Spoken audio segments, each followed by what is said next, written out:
What's going on, MSFers? KNULL here, back again with another video, and today we're going to be talking about Gore, the God Butcher, all of his T4s, and his Essential ISO 8s as well. So we're going to start off with his tags. He's at Villain, Cosmic, Bio, Controller, Annihilator, obviously that's his team, and Symbiote. So interesting, he's got the Symbiote tag. So for his stats here, we'll just go to his speed. His speed is 129, so that is surprisingly quick. He's really fast. He goes before Eternals. He goes before Silver Surfer, Quicksilver. Let's see who else. He goes before a lot of people. He's just a little bit slower than like Robbie Reyes and Black Cat though. But he is really quick at 129. He is the fastest on the team if there's no pre-taunt over there.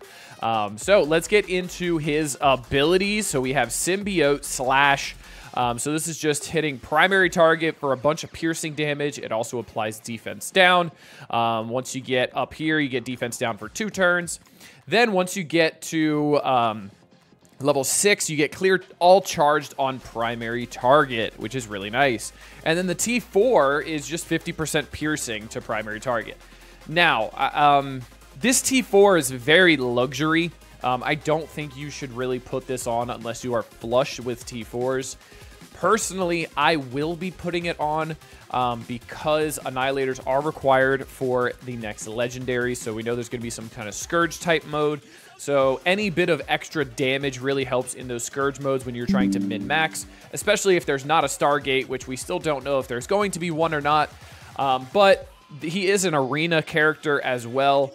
Also, they're going to be really good in Cosmic Crucible as well, I feel. I think they're just going to be a solid team kind of everywhere. So the more damage, the better. And I have the T4, so I'm going to do it. So for the Symbiote Slash, again, for his basic, not essential at all, definitely luxury, but I will end up doing it.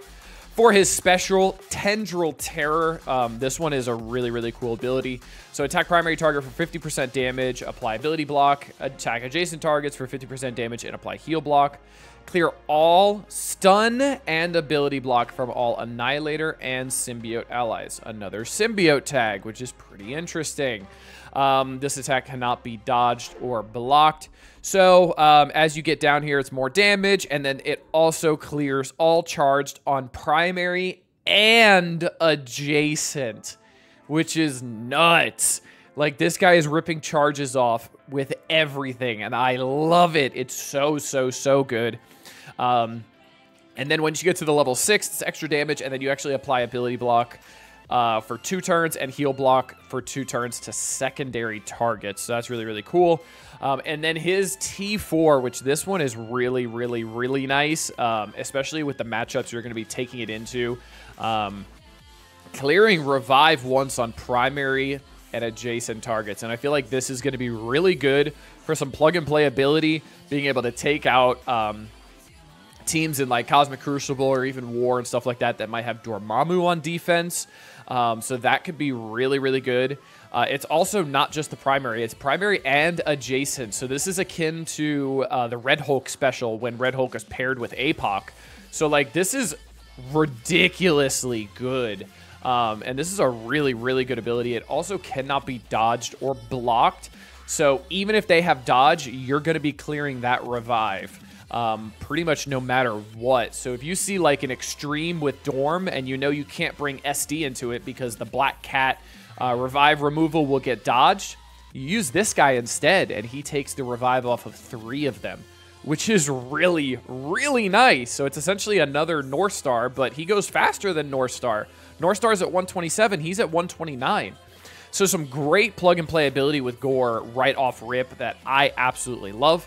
Going back to his ult, Berserker Blitz. So attack all enemies for 90% piercing. Apply Safeguard to self and all Annihilator allies. This attack is unavoidable and cannot be blocked. As we get down here, you actually got to clear all battlefield effects on the enemy side, which is kind of ridiculous. And when I say ridiculous, I mean this is ridiculous. Because that's like Markham Mephisto level ridiculous. So you could take out Markham Mephisto, again, plug and play, and guess what? He's a villain, and guess what? He goes at 129 speed. Are we thinking maybe he's going to be paired with Cabal and Cosmic Crucible? Maybe. And then you get to level 4, it clears Revive. You get to level 5, clear Charged on all enemies. This is every single attack he does clears Charged. So Black Knight, Apocalypse, Quicksilver. Who else has Charge? Black Cat has a Charge mechanic. Everywhere. And this is not locked to Arena as well, which is ridiculous. If any enemy has Charge, fill this character's speed by 20%. 20%. So, 20%. And at 129 speed. So let's break out the calculator real quick, shall we? So let's do 129 divided by 0.8, because that's how you calculate it. He's going at 161 speed, which is currently faster than using the Zemo combo. So if you have somebody with Charge on the enemy side of the field, and you want to clear that pretty quickly, or you want to get a very fast crit because you're using them with Cabal in Cosmic Crucible, this guy's going to be your choice. It gives more piercing as well. And then for good old level 7, the T4 is extra piercing to all enemies and apply Safeguard for 2 turns. So we have, here is an essential T4. This is really, really important. Applying Safeguard for 2 turns is absolutely ridiculous. Also, the damage is really good. Also, I messed up here, and it's not on spawn. It's when you use the ult. So you'll get to his turn 2 a lot quicker, which is this. So you'll clear stuns and stuff like that. I'm dumb. Sorry. As I was reading about this, I was thinking about that. But yeah, this T4 is absolutely essential. 50% piercing to all enemies. Apply 2 Safeguard. Ridiculously good. Absolutely put this on. No questions asked. That's the T4. Let's go to his passive. So, the God Butcher. On any death, gain 1 charge up to a maximum of 4. Characters killed by gore cannot be revived. And this is just like Black Bolt, where everything is an absolute permanent kill, which is great. On any turn, if this character has 4 or more charged, attack the most injured non-summoned enemy, ignoring taunt and stealth, with this character's special, Tendril Terror. The ability level of this attack is capped at the level of this passive. Then clear all charged on this character. So what this means is if the passive is all the way at level 5, the special will hit at level 5. So the level of the passive mirrors the level of the special for that extra attack once he's at 4 charges total, which is a weird max to have. I don't think we've ever had a max of 4 before. So you will be clearing stun and ability block from all Annihilator and Symbiote allies. You're going to be putting ability block on primary target, and you're also going to be putting heal block on adjacent targets. Now, this will not be for 2 turns each. It'll only be for 1 turn because remember, it's level 5, not level 6 or level 7. This will also not clear the revives. So let's get back into the passive, okay? This is a new mechanic, by the way. It's really awesome. The level 2, gain 250% focus for each Annihilator ally. That's right. How much resistance does Black Knight get with defense up? Anyone? Anyone? It's 1,000. That's right. This focus is equivalent to Black Knight's resistance. And he's ripping off charges with every single one of his turns. So turn 1, when you ult, you could potentially strip Black Knight charges right off the rip, which is incredible. So that is the Black Knight killer. This is the Old Man Logan killer. In Arena, lower the assist chance for all enemies. That's right, Old Man Logan assists all the time. He gets turn meter. He does stupid things. He's gone. While this character has charge, this character cannot gain bleed. And then in Arena, when this character has charge, Annihilator allies cannot gain bleed. Which again, neuters Old Man Logan, because Old Man Logan feeds off of bleeds. Same thing with like Robbie Reyes, which is really big as well. And then the T4 is going to be on spawn. Bury yourself for 20% of this character's max health.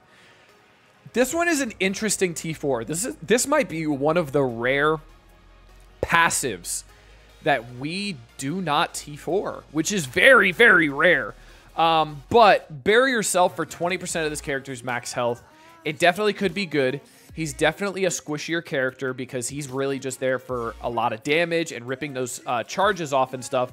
So it might be nice to have this on-spawn barrier. It's also not tied to any game mode, which is really great. So I'd say this is, I would say this is in the recommended category, not a essential, not a luxury. I'd say this is like midway. So it's definitely nice to have, but I don't think it's essential to make him work. I do think the ult and the special are non-negotiables. The special clearing the revive is ridiculous. The ult as well, putting safeguard for 2 turns, is absolutely nuts. Then I would do the passive. And then again, I do the basic, but if you're low on T4s, I say don't bother with the basic. But this guy is ridiculously good. Really, really, really fast. Amazing, amazing kit. And that begs the question, what's going to be his ISO class?